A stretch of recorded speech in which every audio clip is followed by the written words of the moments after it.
ইদানিং খুব ভালো, ভালো সিনেমা আসছে। ভালো সিনেমা বলতে এট লিস্ট চেষ্টাটা খুব ভালো। সিনেমার চেষ্টা বলতে আমি যেটা বুঝাচ্ছি, সিনেমার সেট, সিনেমার কস্টিউম, আর্টিস্টদের কস্টিউম, ব্যাকগ্রাউন্ড মিউজিক, সিনেমার কালার, সিনেমাটোগ্রাফি, গান, সর্বোপরি সিনেমার লোকেশন, সিনেমার স্ক্রিপ্ট, সিনেমার ব্যাকগ্রাউন্ড মিউজিক, সিনেমার গানের মিউজিক, সিনেমার প্রচারণার ধরন, এই জিনিসগুলোতে একটু এমফাসিস করা হচ্ছে। আগে যে সমস্ত সিনেমা রিলিজ হইতো সিনেমা হলে, সে সমস্ত সিনেমা হলে আসলে সিনেমা দেখার জন্যে কোনো টান ফিল করতাম না। মনে কর মন বলতো না যে সিনেমাটা দেখতে যাই। শাকিব খানের সিনেমা বাদে, অ্যাপার্ট ফ্রম শাকিব খান বা আরো ২-১ টা সিনেমা বাদে। সব সিনেমাকে আমি অ্যা ই একসাথে বলছি না। সব সিনেমা একরকম নয়। মেক্সিমাম। তো একটু আগে মানে ঘন্টা কয়েক আগে 'নয়া মানুষ' নামে একটি সিনেমার ট্রেইলার লঞ্চ করছে YouTube এ। সিনেমাটা সম্পর্কে টুকটাক আওয়াজ দেখছিলাম, Facebook এ পোস্ট দেখছিলাম, গান দেখছিলাম, টিজার দেখছিলাম। ভাবছিলাম যে ১ম এ 'নয়া মানুষ' ১ম যে ফিলটা হইছে আমার দেখে যে ওকে ফাইন, এটা বোধহয় রওনক হাসান আর মৌসুমী হামিদের একটা টেলিফিল্ম বা নাটক। পরে দেখলাম যে না, এটার আওয়াজ নাটকের আওয়াজের চাইতে বেশি। এটার চিৎকার অনেক দূর থেকে শোনা যাচ্ছে।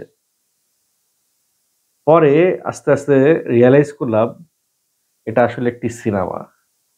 আমাদের একজন প্রখ্যাত আ নাট্যকার মাসুম রেজা, উনি সিনেমাটার স্ক্রিপ্ট লিখেছেন। সিনেমাটা পরিচালনা করেছেন সোহেল রানা বয়াতি।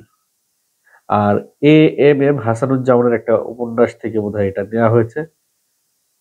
মাসুম রেজা আমার একজন খুব আ প্রিয় চিত্রনাট্যকার। দীর্ঘদিন ধরে তিনি লেখেন। তার অনেক জনপ্রিয় নাটক আছে। অনেক জনপ্রিয় নাটক আছে। 'রঙের মানুষ', তারপরে আরো অনেক বলে শেষ করা যাবে না।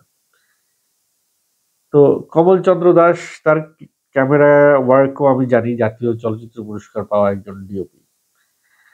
এবং কাস্টিং এ রওনক হাসান, মৌসুমী হামিদ, আশীষ খন্দকার। আশীষ খন্দকারের কথা তো না বললেই নয়। এই সেই ভারতের এনএসডি থেকে অ্যাক্টিং এর উপরে কোর্স করে এসছেন। যেখানে অনুপম খেররা ও নওয়াজুদ্দিন সিদ্দিকীরা যেখানে কোর্স করেছে অ্যাক্টিং এর, সেখান থেকে কোর্স করে এসছে। এবং শেষমেশ যেটা আরো যে জিনিসগুলো আমাকে খুব আ ভালো লাগলো এই সিনেমার মিউজিক, ব্যাকগ্রাউন্ড মিউজিক করেছে প্রত্যয় খান, যিনি হৃদয় খান, হৃদয় খানের ভাই প্রত্যয় খান। প্রত্যয় খানের সঙ্গেও আমার একটা নাটকে কাজ হইছে। He is a very my dear boy. Sound design করেছে রিপন নাথ। ন্যাশনাল অ্যাওয়ার্ড প্রাপ্ত। অনেকগুলো ন্যাশনাল অ্যাওয়ার্ড পাইছে সাউন্ড ডিজাইনের জন্য। আর্ট সুমন সরকার সেটের কাজ করেছে। Makeup A M K Jabed ভালো মেকআপের কাজ করে। Colour H M Sohel. মোটামুটি আমার ট্রেলারটা দেখে আমার কাছে মনে হইছে যে না, এটা একটা মানসম্পন্ন একটা গল্পে বা একটা স্ক্রিন। গল্প তো আর ট্রেলার দেখে গল্পটা বোঝা যায় না। তবে সবকিছু মিলিয়ে মনে হইছে না, এই সিনেমাটা দেখার মতো। এই সিনেমাটা হলে গিয়ে অ্যা দেখা যায়। কারণ রিপন নাথ যেখানে ব্যাকগ্রাউন্ড বিজিএম করেছে, অ্যা প্রত্যয় খান বিজিএম করেছে, রিপন নাথ সাউন্ড এর কাজ করেছে। So at least a Kamal Chandra Das camera চালাইছে। এবং একটা একটা ভার্জিন লোকেশন, একটা ডিফারেন্ট লোকেশন, নতুন একটা লোকেশন।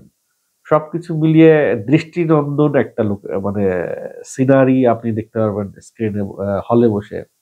সাউন্ড, নেচার, এগুলোর সঙ্গে একটা ভালো সময় পার করা যাবে। তার মধ্যে আবার ফাইনেস্ট অ্যাক্টর অ্যাক্ট্রেস আছে। রণক হাসান জানেন দীর্ঘদিন যাবত অভিনয় করছেন। মাঝখানে তার একটা সিনেমা শুটিং করেছে, ওটা কি রিলিজ হয়েছে কিনা জানি না। আরো একটা সিনেমা তার রিলিজ হয়েছে জাগো। কয়েকটা সিনেমা সে করেছে, বাট নাটকে সে খুব ভালো পারফর্মার।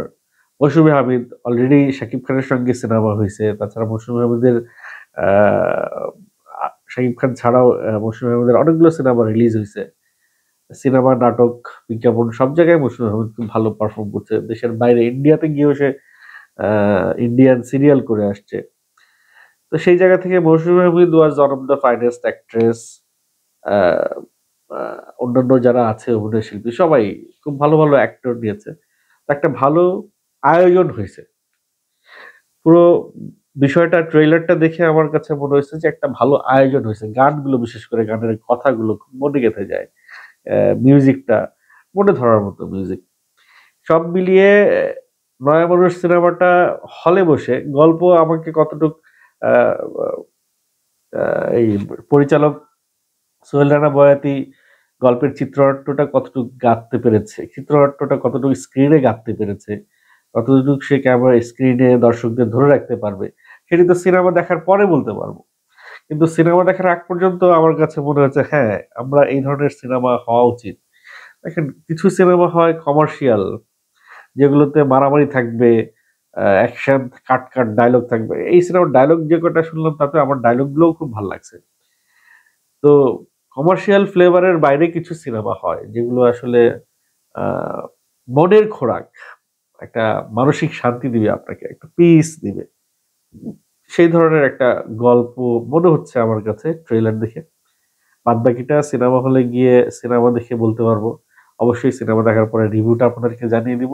আপাত দৃষ্টিতে আমার কাছে মনে হয়েছে যে নয়া মানুষ সিনেমাটা আহ উপভোগ করার মতো একটা সিনেমা, দেখার মতো একটা সিনেমা। ট্রেলার দেখে এ পর্যন্ত তাই মনে হয়েছে। আপনাদের যদি কোনো মন্তব্য থেকে থাকে এই সিনেমাটা নিয়ে, অবশ্যই কমেন্ট করে জানাবেন কমেন্ট বক্সে। আপনাদের বরাবরের মতো আপনাদের কমেন্ট গুলো পড়তে কিন্তু আমার ভালোই লাগে। সবসময় কিন্তু আমি আপনাদের কমেন্ট পড়ি। রিপ্লাই হয়তো দেওয়া হয় না, বাট কমেন্ট কিন্তু আপনাদের কমেন্ট গুলো কিন্তু আমি ঠিকই পড়ি।